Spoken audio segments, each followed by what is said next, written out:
மற்றும் குழந்தைகளுக்கு எதிரான குற்றங்கள் கட்டுப்படுத்தப்படாமல் அதிகரித்ததுதான். ஆனால் ஆட்சி மாற்றம் ஏற்பட்ட பிறகும் அதே நிலை தொடர அனுமதிக்க கூடாது. பொறுத்தது போதும், நம்ம இனிமேல் பொங்கித்தான் எழ வேண்டும்.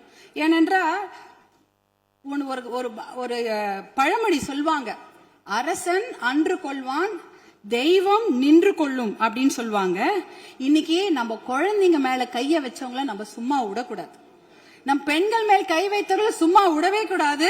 இதுக்கு மேல நம்ம பொறுமையா இருக்கிறதுல அர்த்தமே கிடையாது. துபாய், அரபு நாடுகள், இல்ல சிங்கப்பூர் போன்ற நாடுகள்லாம் இப்படிப்பட்ட கொடுமையான குற்றங்களை செய்தவர்களுக்கு உடனடியாக சட்டப்படி மரண தண்டனை கொடுக்கிறார்கள்.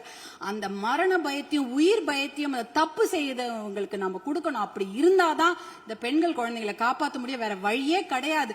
ஏன்னா அவங்க நினைச்சிட்டு இருக்கிறாங்க, இன்னும் ஒரு 5 வருஷம் பொறுமையா கேஸ் ஆடிக்கிட்டே போலாம், பொறுமையா வெளில வந்துடலாம், இந்த கோர்ட் இல்லைன்னா அந்த கோர்ட், அந்த கோர்ட் இல்லைன்னா அதுக்கு மேல கோர்ட்டுன்னு போய் அவர்கள் வெளியில வந்து விடுவார்கள் என்ற தைரியத்துலதான் இவ்வளவு பெரிய தவறுகளை செய்கிறார்கள்.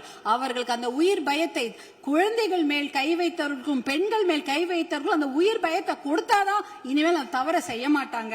அதுக்காக இனிமேல் நாம பொறுத்தது போதும், பொங்கி எழ வேண்டும் என்று மறுபடியும் நான் உங்களை வேண்டி விரும்பி கேட்டுக்கொள்கின்றேன்.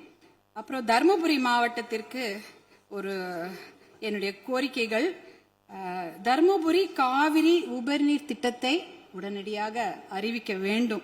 தருமபுரி மாவட்டம் மிகவும் பின்தங்கிய மாவட்டம், ரொம்ப வறட்சியான மாவட்டம். அங்க நாங்க நிலையங்களோ கட்டிடங்கள்லாம் கேட்கல, குடிக்கிறதுக்கு தண்ணி கேட்கிறோம். ஒரு ஆளுக்கு ஒரு குடம் தண்ணி கூட கிடையாது. ஒரு ஆளுக்கு ஒரு குடம் தண்ணி கூட கிடையாது. தருமபுரி மாவட்டத்தில் 2 பெரிய ஆறு ஓடுது. காவிரி ஆறு ஓடுகிறது, தென்பெண்ணை ஆறு ஓடுகிறது. ஆனா அதுல இருந்து தண்ணி அவங்களால குடிக்க முடியாது. ஏன்னா அந்த தண்ணி அவங்க வீட்டுக்கு வராது, பார்க்க தான் முடியும். நேரம் பார்ப்பாங்க, ஆறு எதிர்க்க ஓடும், தண்ணி வீட்டுக்கு வராது. இப்படிதான் அதோட நிலைமை.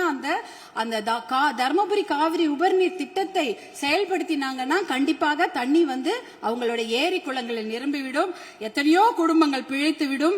அது அந்த திட்டத்துக்கு நீங்க புளோரோசிஸ் கூட, புளோரைடு கூட தர்மபுரி மாவட்டத்தில் இருக்கு. எல்லாருடைய பல்லும் கருப்பு கருப்பா இருக்கும், மஞ்சள் கலரா இருக்கும் தர்மபுரி மாவட்டத்தில் மக்கள். அது பாத்தீங்கன்னா அந்த புளோரோசிஸ் என்ற ஒரு தன்மை, அதெல்லாம் குறைக்கணும்னா நல்ல தண்ணியை கொடுங்க.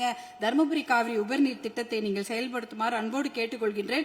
அடுத்தது தர்மபுரியில சிப்காட் தொழிற்பேட்டை அனௌன்ஸ் பண்ணி 18 வருஷம் ஆச்சு. 2 முறை அதுக்கு திறப்பு விழா பண்ணியாச்சு. ஆனா பிளே ஸ்டோர் மற்றும் ஆப் ஸ்டோரில் இருந்து பாலிமர் செயலியை QR கோடு மூலம் பதிவிறக்கம் செய்யுங்கள்.